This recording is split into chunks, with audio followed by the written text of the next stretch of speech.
مشکل اشکم قسط 36 part 3 مرحا Khan novels.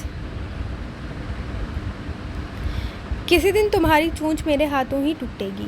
میری دوست پر لائنیں مار رہے ہو بدتمیز انسان، تمہارا منہ توڑ دوں گی میں۔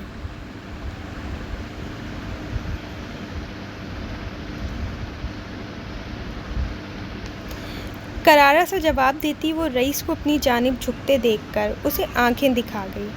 جو اس کے ارد گرد ہاتھ رکھتا اسے مکمل حصار میں لے گیا۔ استغفر اللہ، اعوذ باللہ، کیسے کیسے الزام لگا رہی ہیں آپ ایک شریف النفس چکنے لڑکے پر۔ توبہ توبہ، میرا تو پردہ ہے لڑکیوں سے۔ وہ الگ بات ہے آپ کی دوست مجھ اشریف لڑکے کو اپنی شوہریت میں لینا چاہتی ہے۔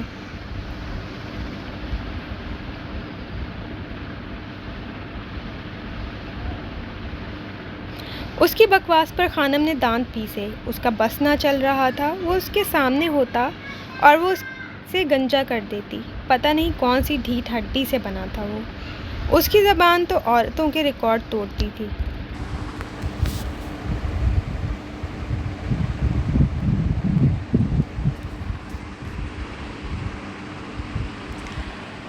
تم بڑے کوئی پرنس ہو نا، جو مریم تمہارے پیچھے مر رہی ہے، گدھے۔ اس کا سرخ پڑتا چہرہ دیکھتا رئیس سلطان من مانیوں پر اترتا، ایک بار پھر اس کے لبوں کے کنارے جھکتا، نرمی سے اپنے لب رکھ گیا۔ خانم کی زبان گنگ ہو گئی، الفاظ حلق میں اٹک گئے۔ مس خطرناک، چپ کیوں ہو گئی؟ منہ سے کانٹے جھڑے نا، آپ کو واپس کوریئر کر دوں گا۔ ویسے زبان چلانے والی عورتیں باس کو نہیں پسند۔ وہ آپ کو ایسے بات کرتا سن لیں تو ایک دو کان کے نیچے۔ وہ اپنی بکواس مسلسل جاری رکھے ہوا تھا جب رئیس نے آہستہ سے خانم کی آنکھوں میں دیکھتے موبائل لے کر کال بند کر دی۔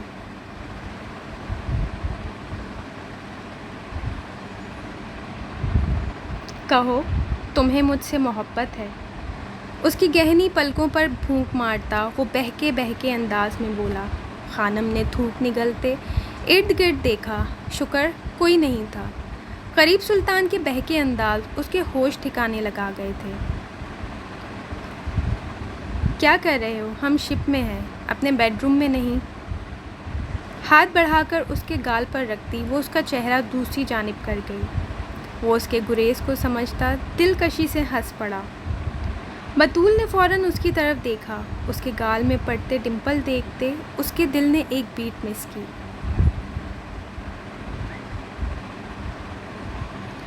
تم ہی تو میرے دل میں ہو، میری سانسوں میں بسے، میرے دل کی دھڑکنوں میں دھڑکتے۔ تمہیں بے انتہا چاہنے لگی ہوں، محبت کرنے لگی ہوں۔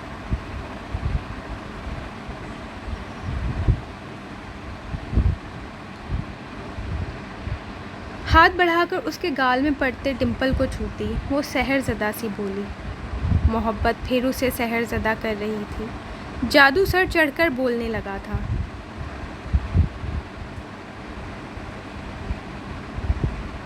میرا دل چاہ رہا ہے آسمان کی بلندیوں میں پرواز کر جاؤں، سمندر کی وسعتوں میں بہہ جاؤں اور ہر سانس لیتی شے کو بتاؤں کہ محبت مجھ پر مہربان ہے۔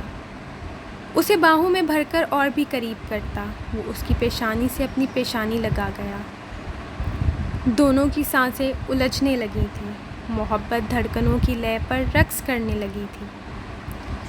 بطول نے آنکھیں موند لی، آہستہ سے اس کی گردن کے گرد بازو حمائل کرتی وہ ان لمحات کو محسوس کرنے لگی۔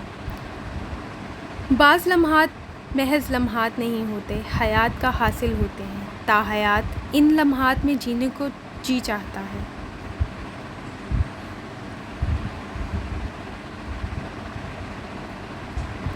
نماز فجر کے بعد وہ معمول کے مطابق قرآن پاک اور نوٹ بک پین لیے چھت پر چلی آئی تھی۔ ٹھنڈ کی شدت میں کمی ہونے لگی تھی، لہٰذا اس نے محض شال لینے پر اکتفا کیا تھا۔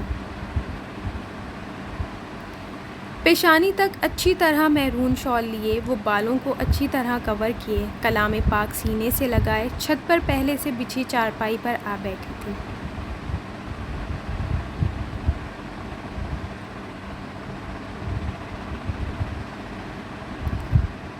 لنک وہ پہلے ہی جوائن کر چکی تھی۔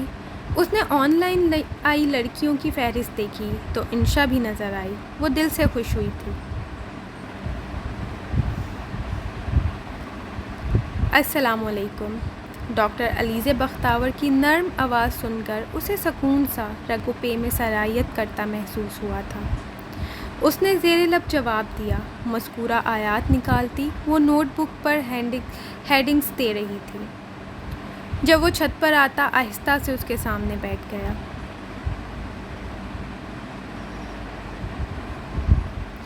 گلنین نے خوشگوار حیرت سے پروفیسر کو دیکھا جو سر پر سفید ٹوپی رکھے سفید شلوار قمیض میں ملبوس نرمی سے اسے دیکھ رہا تھا۔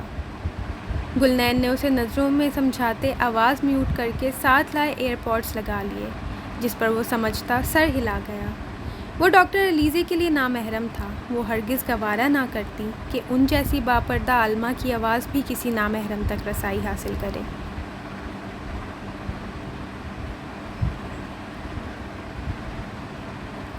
آواز بھی تو فتنے کا باعث بنتی ہے، نامحرم کے دل میں مرض پیدا کر سکتی ہے۔ گلنین مسکرا کر اسے دیکھتی لیکچر کی جانب متوجہ ہو گئی تو اسحاق اس کی نوٹ بک پکڑ کر دیکھنے لگا۔ آج ہم سورہ بنی اسرائیل کی آیت نمبر 23 کو پڑھیں گے۔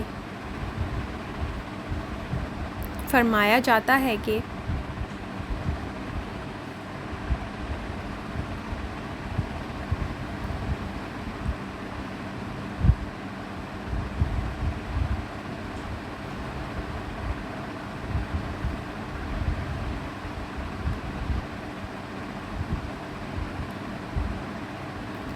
وَقَضَىٰ رَبُّكَ أَلَّا تَعْبُدُوا إِلَّا إِيَّاهُ وَبِالْوَالِدَيْنِ إِحْسَانًا إِمَّا يَبْلُغَنَّ عِندَكَ الْكِبَرَ أَحَدُهُمَا أَوْ كِلَاهُمَا فَلَا تَقُل لَّهُمَا أُفًّ وَلَا تَنْهَرْهُمَا وَقُل لَّهُمَا قَوْلًا كَرِيمًا۔ الاسراء 23۔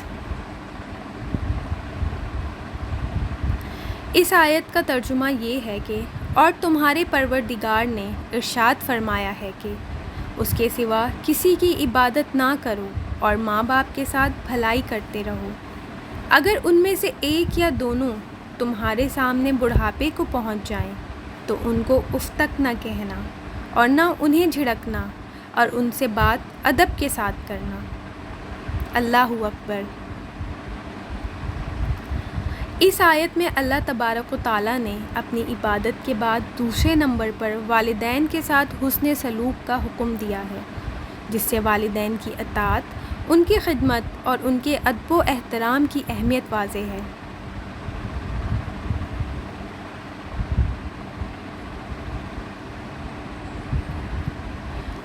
وہ قرآن کو ٹھہر ٹھہر کر پڑھ رہی تھیں۔ گلنین نے جلدی میں اسحاق کے ہاتھ سے نوٹ بک لیتے پین کور ہٹانا چاہا، جب وہ پھسل کر نیچے گر گیا۔ وہ فوراً جھکا تھا، فرش سے پین اٹھا کر اس کا کور ہٹاتے اس نے گلنین کو دیا، پھر اس کی آسانی کے لیے قرآن پاک اٹھا کر ہاتھوں میں پکڑتے وہ اس کے سامنے یوں بیٹھ گیا کہ وہ بآسانی آیت بما ترجمہ و تفسیر دیکھ سکتی تھی۔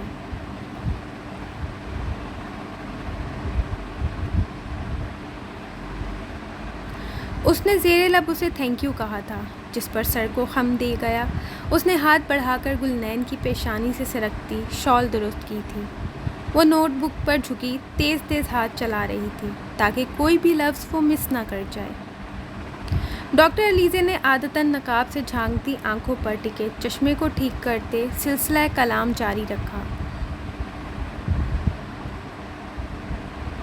گویا ربوبیت الہی کے تقاضوں کے ساتھ اطاعت والدین کے تقاضوں کی ادائیگی بھی ضروری ہے۔ احادیث میں بھی ہے اس کی اہمیت اور تاکید کو خوب واضح کر دیا گیا ہے۔ پھر بڑھاپے میں بطور خاص ان کے سامنے ہوں تک کے کہنے اور ان کو ڈانٹنے ڈپٹنے سے منع کیا ہے، کیونکہ بڑھاپے میں والدین تو کمزور، بے بس اور لاچار ہو جاتے ہیں،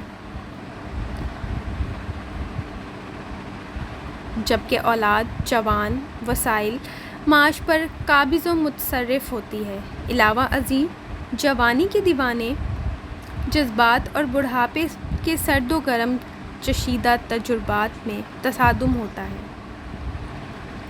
ان حالات میں والدین کے ادب و احترام کے تقاضوں کو ملحوظ رکھنا بہت ہی مشکل مرحلہ ہوتا ہے۔ اسی لیے اللہ تعالیٰ نے خاص حکم دیا ہے کہ والدین کے بڑھاپے میں اولاد ان کے سامنے اف تک نہ کرے۔ لیکن آج کل کی نسل کو دیکھا جائے تو افسوس ہوتا ہے، بہت کم ایسی اولاد دیکھی جاتی ہے جو والدین کے احترام میں کمی نہیں کرتی، جبکہ عام حالات یہ ہیں کہ اپنی جوانی اولاد کے حوالے کر دینے والے ماں باپ بوڑھے ہوتے اپنی اولاد کی جوانی سے ڈرنے لگتے ہیں۔ جوان خون بہت کچھ پانا چاہتا ہے، دنیا کے ساتھ چلنا چاہتا ہے۔ بوڑھے سادہ ماں باپ کا تعارف اس سے ناگوار گزرتا ہے، حق ہاں، مگر وہ بھول جاتا ہے کہ اگر اسی ماں باپ نے اس کی ننھی انگلی تھام کر اسے چلایا نہ ہوتا، اس کی تربیت کے ساتھ اس کے اخراجات اٹھائے نہ ہوتے، تو وہ آج اس قابل نہ ہوتا۔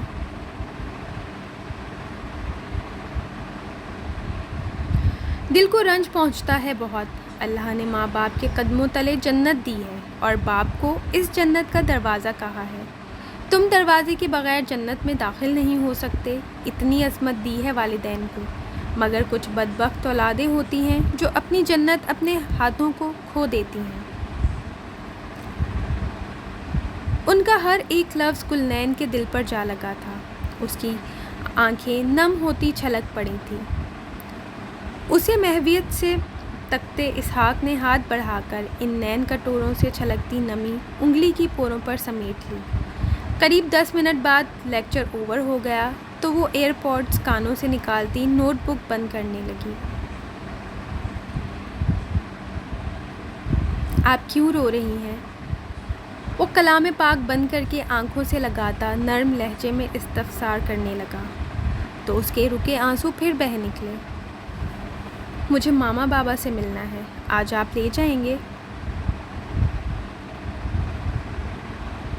بھیگی آنکھوں سے اسحاق کی اور دیکھتے اس نے پلکیں جھپکی تھی، آنسو ٹوٹ کر گرے تھے۔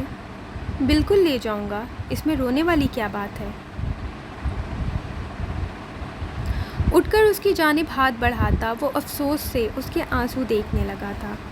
آخر لڑکیاں اتنی جلدی کیوں رو پڑتی ہیں؟ کیا انہیں اپنی آنکھوں پر ترس نہیں آتا؟ آپ نہیں سمجھیں گے نا، بس آج چلیں گے۔ ناک سکیڑ کر معصومیت سے کہتی وہ اسے مسکرانے پر مجبور کر گئی۔ وہ ہاتھ بڑھاتا نرمی سے اس کی آنکھوں پر ٹھہری نمی سمیٹ گیا۔ جو حکم آپ کا، میں بیچارہ شوہر کیا کہہ سکتا ہوں؟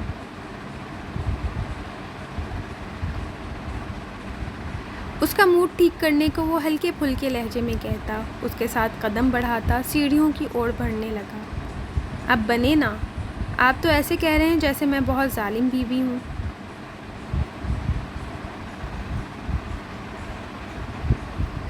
اس کے بازو پر مکہ مارتی وہ الٹا خفا ہوئی تھی۔ وہ گہری سانس لے کر رہ گیا۔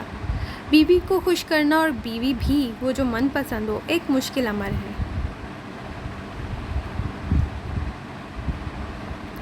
اب کیا بتاؤں، آپ کب کب کیسے کیسے ظلم کرتی ہیں میرے دل پر۔ ٹھنڈی آہ بھرتا وہ لب دبا گیا۔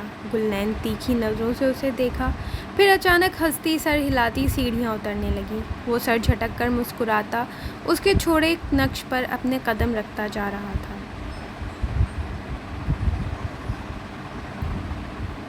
ہاں، اب زندگی حسین لگنے لگی تھی۔